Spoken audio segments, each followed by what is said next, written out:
Imagine a small silver coin, one that might have bought a soda, a newspaper, or a bus ticket during the early 1940s. Now, imagine that same coin surviving more than 80 years to end up in the hands of a collector today.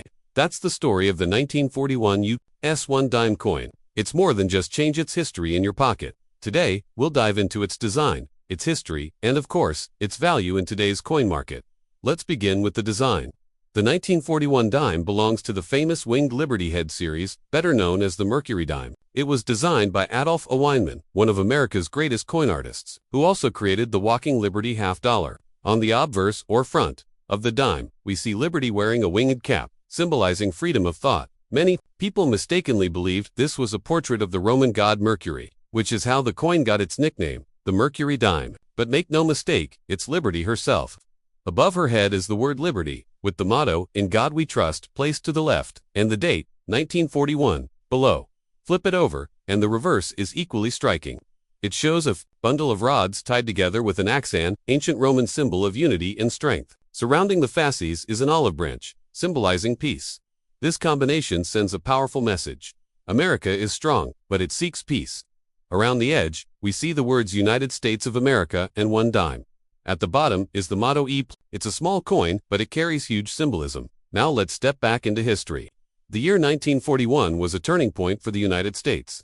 The world was already at war. World War II had begun in Europe 2 years earlier, but America was not yet directly involved. That would change by the end of the year with the attack on Pearl Harbor. The 1941 dime was circulating in the pockets of Americans at a time of great uncertainty, when the nation was preparing for the possibility of joining the global conflict. Imagine young men carrying these dimes in their wallets as they headed off to training camps, or families using them for rationed goods in the years to come. Each coin tells a story of resilience during one of the most challenging eras in history. Now, let's talk about mintages. The 1941 dime was struck in 3 different U.S. mint facilities: Philadelphia, Denver, and San Francisco. The Philadelphia Mint, which produced coins without a mint mark, struck over 175 million dimes that year. Denver, marked with a small d on the reverse to the left of the fasces, produced about 45 million A's. In San Francisco, with its S mint mark, made around 43 million. With such large numbers, the 1941 dime is far from rare, and that's good news for collectors. It means you can still find them without spending a fortune. But rarity comes into play when we talk about condition.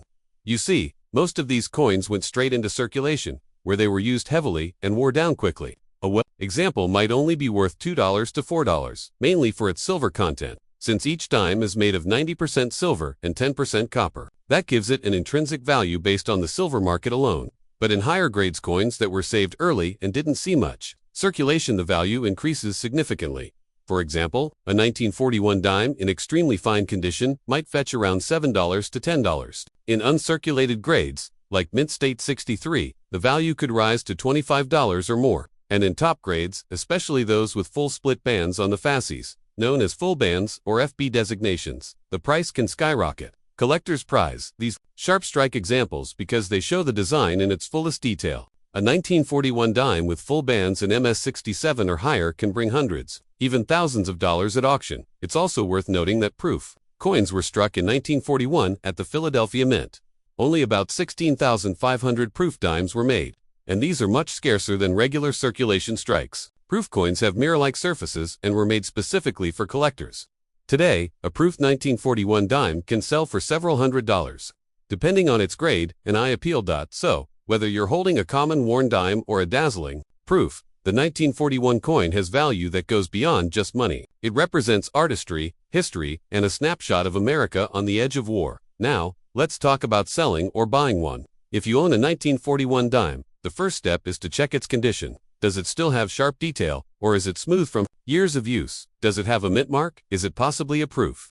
If it looks especially sharp, you may want to have it graded by a trusted service like PCGS or NGC, which can certify its authenticity and condition. This is especially important for high-value coins with full band designations. When it comes to selling, you've got options. A local coin shop will give you a quick offer, usually close to silver melt value for worn coins. But if your dime is in higher condition, consider selling through an auction house or online platforms like eBay, where collectors might bid more competitively. On the other hand, if you're looking to buy, these same venues are great places to start. Just be sure to buy from reputable dealers to avoid counterfeits or altered coins. So, why does the 1941 dime still matter today? Well, it's part of the Mercury Dime series, one of the most loved designs in all of U.S. coinage. It carries not only the beauty of Weinman's artistry but also the weight of history. Minted in a year when America stood on the brink of global war. And for collectors, it's an affordable way to own a piece of that history, whether you're just starting your collection or chasing the finest known examples. In conclusion, the 1941 US 1 dime coin is more than just silver.